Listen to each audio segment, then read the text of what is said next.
Hey everybody, welcome back. This video is intended to get you up and running with some of the various ways to edit code, edit configuration files, and upload and download things from Google Cloud. The interesting thing is going to be that you have multiple ways to do that, and that can be extremely confusing if you're not familiar with this interface. So, without further ado, let's go ahead and play around in Google Cloud to get things um, again, editable, uploadable, downloadable, all that fun stuff. So what you see here is the home page. I've already taken the liberty of opening the Cloud Shell here. Again, that's this button up here. It's grayed out because, well, I clicked it already. The reason I clicked it is depending on how things are going at Google, this could be instantaneous or it could be like 3 to 4 minutes, depending on what's going on. Um, as a forewarning, um, you're probably not going to have as many issues with this as I do. I did something last semester that just destroyed my Cloud Shell environment, so I've got to always reinitialize it for some reason. So if I do things in here that you don't feel like you need to do, that's probably because you didn't ruin your Cloud Shell, and I haven't fixed it yet. But this is just to kind of set context. The Cloud Shell environment, you can see that's right there, Cloud Shell. This is a Bash terminal that you can use to interact with anything inside of Google Cloud. Um, if you were to install the Google Cloud Shell tools locally to your computer, it would be a very similar experience, except here you're already authenticated to your projects, whereas on your local machine, you'd have to authenticate to make sure that you were logged into your particular setup. Um, so I've got this W25 tester project ID here. Again, you probably don't have to do this if you click this fresh. I have to, I'm not exactly sure why, I still have to figure it out. But gcloud config set project W25 tester. So I am now setting my Google Cloud Shell to be tied to the current project that I have open up here.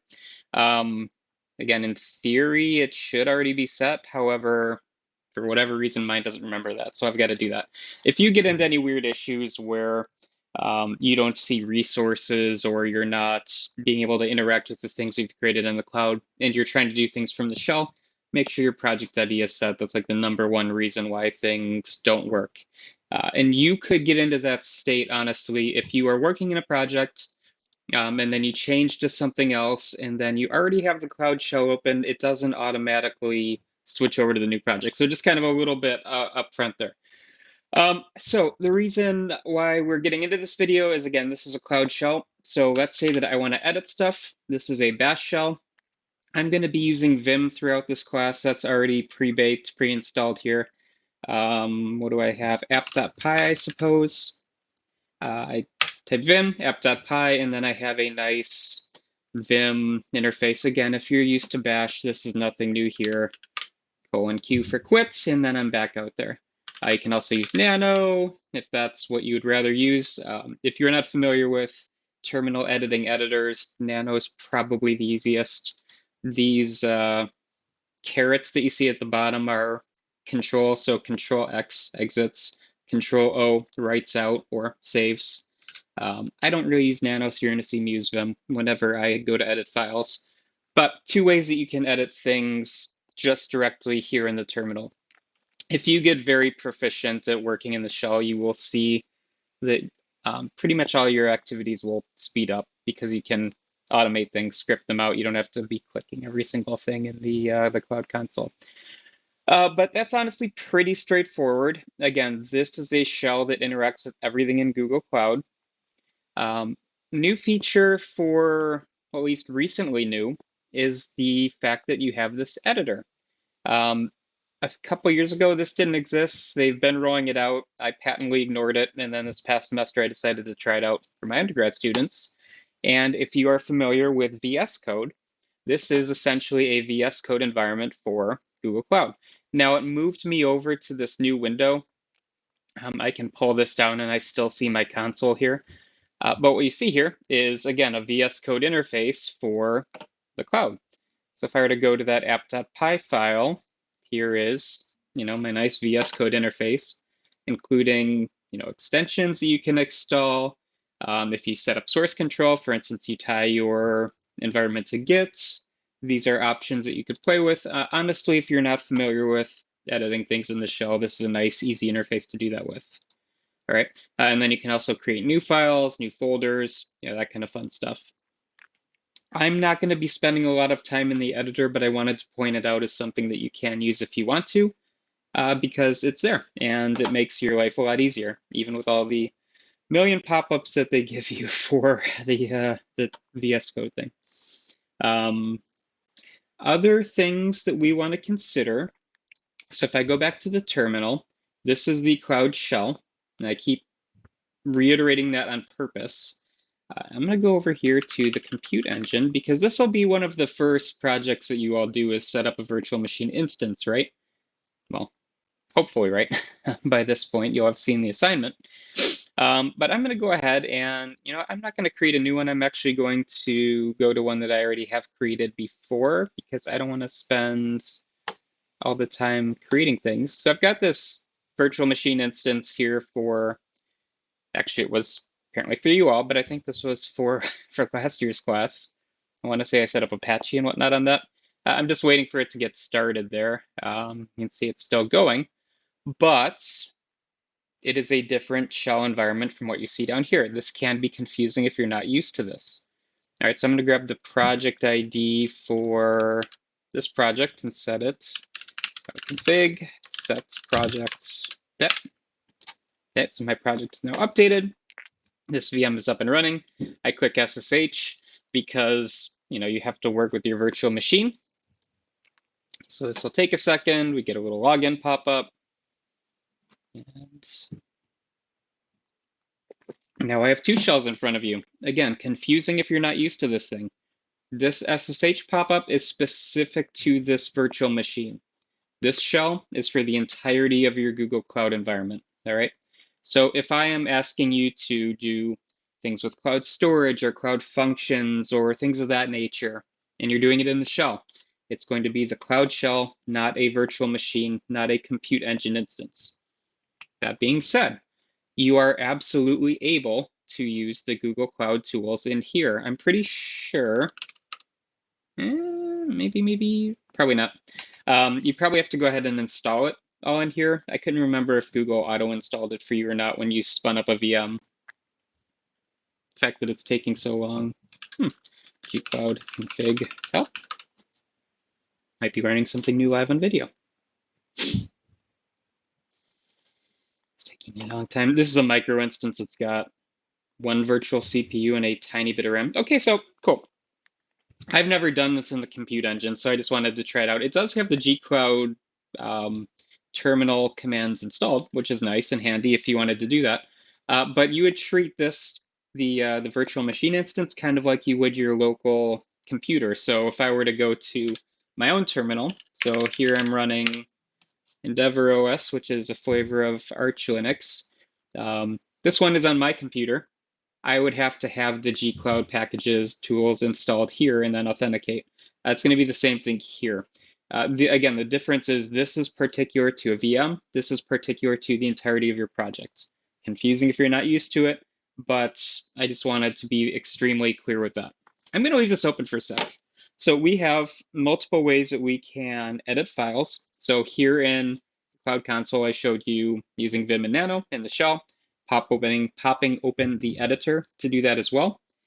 You have the same tools here in your compute engine instance. So for instance, if I were to go nano, hello there. I don't know why I'm bothering to type this out. So hello there, CIS655. I save and quit. Yes. I could also go Vim, hello there. And we have the same environment, right? We don't have the code editor, the VS Code editor in here though. Okay, so just something to be aware of. Now, the last little bit, just make sure I have everything I want to talk about there. Okay, so we have editing files, very, very useful if you want to edit things live in here. We also want to be able to handle files being uploaded and downloaded. Now, this is another thing where it can be mildly confusing depending on what you were working on. One of the things that you have to do for virtual machines often is to upload files, right? So if I were to go here, This is the SSH, so I click this SSH button here, right? If I want to upload a file, in the SSH pop-up, I've got this upload file, download file. Cool. So let's go ahead and upload a new file to our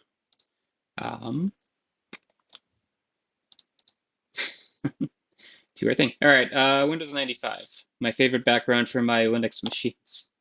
Okay, so I'm going to upload this file, and I should see, hopefully it goes up there.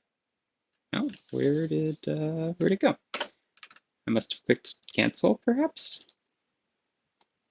Windows 95, upload. Why are we not uploading? Oh, so this happens from time to time too. I'm not sure why, but for whatever reason, I will randomly get disconnected from SSH.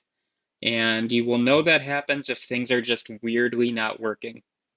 This seems to be a relatively new problem. I'm not sure if it's an authentication server thing, if it's a my computer thing, or what. But if you see that, just re-authenticate or relaunch the SSH session.